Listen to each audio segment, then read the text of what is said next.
Balance of Power on Bloomberg Television and Radio. I'm David Weston. This November, New York City will choose its next mayor, who will take office with a host of challenges that the pandemic has made even greater than they are normally. The Republican nominee for mayor is Curtis Sliwa, perhaps best known as the founder of the citizen public safety group Guardian Angels, and we welcome him now to Bloomberg. So, Mr. Sliwa, thank you so much for being with us. Let me start with the most obvious question. What is your path to victory? It's an uphill battle, but what is your path? How do you see winning this election? Well, remember, there were 3 terms served by Michael Bloomberg as the Republican mayor, but he had an independence party line. And in fact, he spent millions of dollars to procure it.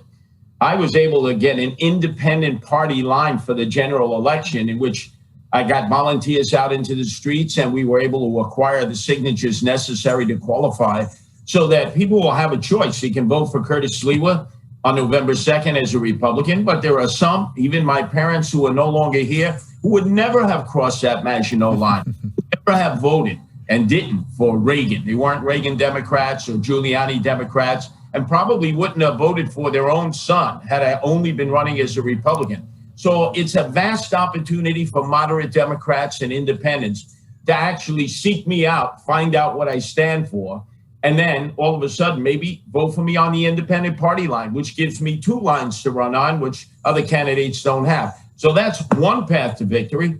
The other path to victory is that as the Republican candidate, I'm able to go into neighborhoods where the only Republican they've ever seen is Abraham Lincoln on a $5 bill, because I've developed that credibility over 42 years of leading the Guardian Angels here in New York City, providing safe streets, safe subways, safe parks, safe schools, as I've done in now 13 countries and 130 cities. So I'm universally accepted by all communities. I just now have to go in there and convince them, don't just tell me I've done a great job. Just don't pat me on the back so hard I've got to go for a chiropractic adjustment tomorrow. Get out there, vote out. So, Mr. Sliwa, you said the magic word, Michael R. Bloomberg, and I need to remind everybody that he is the founder and majority owner of our parent company, Bloomberg LP.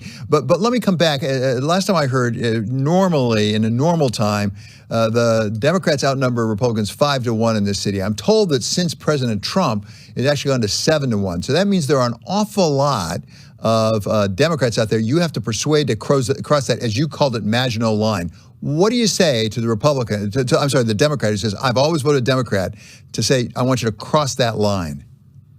You know, I'm an unusual Republican in the fact that I had an opponent in the primary who I beat convincingly by 70% of the vote that I garnered, who spent $1 million in the last week telling everybody Curtis Sliwa is not a Republican, Curtis Sliwa is a never Trumper, and yet I won by 70% of the vote. And that is true. I've always been an independent. I was the New York State chairman of the Reform Party before Andrew Cuomo, the governor, wiped out all the third parties. And I didn't vote for Donald Trump the first time or the second time. I voted for independent party candidates. So you can't all of a sudden say, well, he's a Trumper, and immediately just disassociate me from the campaign process.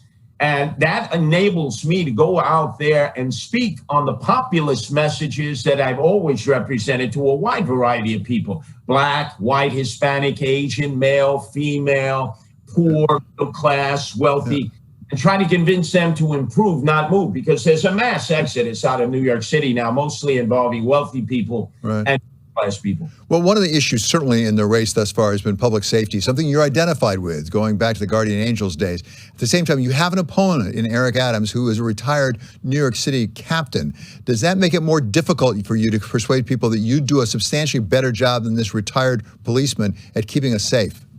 Well, I've been consistent over 42 years. Eric Adams, if we just look at last summer, this time, was out there painting Black Lives Matter on the streets of New York City with the Democrat he's most associated with. He is, in fact, a de Blasio Democrat. De Blasio was actually working behind the scenes to get Eric Adams the nomination of the Democratic Party.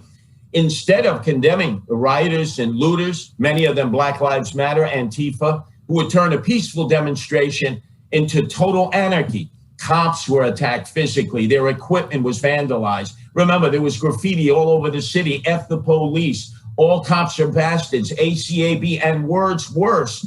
Just black plastered everywhere.